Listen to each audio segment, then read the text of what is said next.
কেন্দ্রের ওয়াকফ সংশোধনী বিল বাতিল করার দাবিতে এক বিরাট ঐতিহাসিক সমাবেশ এবং সভার আয়োজন করা হয় তৃণমূল কংগ্রেসের তরফে। সমস্ত প্রাকৃতিক দুর্যোগে উপেক্ষা করেও কলকাতার রানী রাসমণি রোডে এই বিরাট ঐতিহাসিক প্রতিবাদ সভার আয়োজন করা হয় বাংলার মুখ্যমন্ত্রী মমতা বন্দ্যোপাধ্যায়ের ডাকে। কেন্দ্রের বিজেপি সরকারের অবৈধ ওয়াকফ সংশোধনী বিল বাতিলের দাবিতে এই বিরাট ঐতিহাসিক সমাবেশ। মঞ্চে উপস্থিত ছিলেন সাংসদ কল্যাণ বন্দ্যোপাধ্যায়, মন্ত্রী তথা মেয়র ফিরহাদ হাকিম, রাজ্যের সংখ্যালঘু সেলের চেয়ারম্যান তথা ইটাহারের বিধায়ক মোশাররফ হোসেন সহ অন্যান্য বিশিষ্ট ব্যক্তিবর্গরা। এদিন ওয়াকফ বিলের কি অপকারিতা তা বুঝিয়ে দেন তারা। একই সঙ্গে ওয়াকফ সম্পত্তি শুধু মুসলমানদের নয়, দরিদ্র মানুষদের সম্পত্তি, তাকে কোনোভাবেই বঞ্চনা করা যাবে না বলে কেন্দ্রীয় সরকারকে হুঁশিয়ারি দেন তারা। स्टेज पर बैठे हुए हमारे लोकसभा के चीफ व्हिप और हमारे लीडर कल्याण बनर्जी साहब हैं। आपको मालूम है कि आज इस वक्फ बिल के मुखालिफ में हम लोग सब उतरे हैं और हमारे बहुत सारे लीडर स्टेज पर बैठे हुए, सबको मेरा सलाम, आदाब, नमस्कार। वक्फ बिल जो बीजेपी लेकर के आ रही है, ये इसका पुराना मकसद है कि पूरे समाज को कैसे बांटा जाए, आदमी को आदमी से बांटा जाए, भाई को भाई से बांटा जाए, समाज को समाज से बांटा जाए। और आपके इल्म में होगा, आपके नॉलेज में होगा कि तृणमूल कांग्रेस जो जेपीसी चल रही है, जॉइंट पार्लियामेंट्री कमेटी, उसमें इन चीज की लड़ाई लड़ रही है।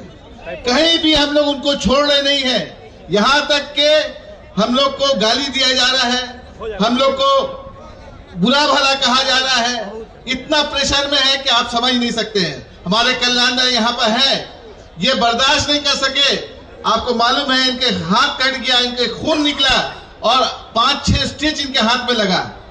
तो ऐसी लड़ाई लड़ी जा रही है, ना सिर्फ जहनी लड़ाई बल्कि फिजिकल लड़ाई भी लड़ी जा रही है। गाली दे रहे हैं, वहां से उठ करके आ रहे हैं कि मारने के लिए। हम लोग अपनी बात भी नहीं रखे, हम लोग कुछ कह भी नहीं सके। स्पीकर एक तरफ बोल रहा है कि ठीक है हम बढ़ा देंगे, चेयरमैन नहीं मान रहा है, इसके लिए भी लड़ाई लड़ रहे हैं हम लोग। तो मैं आपको यहाँ पर आश्वासन देना चाहता हूँ कि आपकी पार्टी तृणमूल कांग्रेस पार्लियामेंट में इस बिल के खिलाफ एड़ी चोटी की लड़ाई लड़ रही है। हम लोग एक जगह है कि इस बिल को किसी भी हाल से हम लोग रोकेंगे।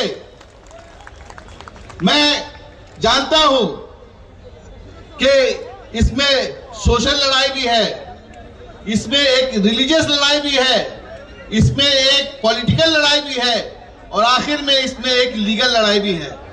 ये सारे नहज पर हम लोग लड़ेंगे और आपको यकीन दिलाएंगे कि इस बिल के खिलाफ किसी भी हाल में हम लोग कॉम्प्रोमाइज नहीं करेंगे।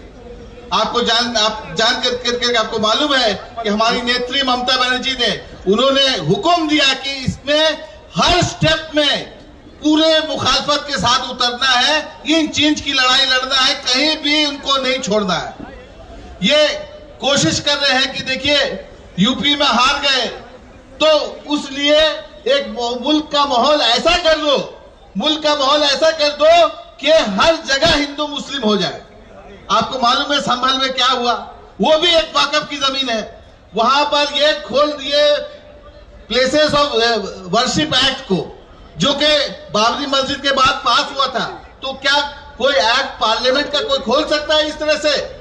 ये भी खोल दिए और इसी के लिए संभल में जो मस्जिद जो वक्फ है उसका सर्वे हुआ।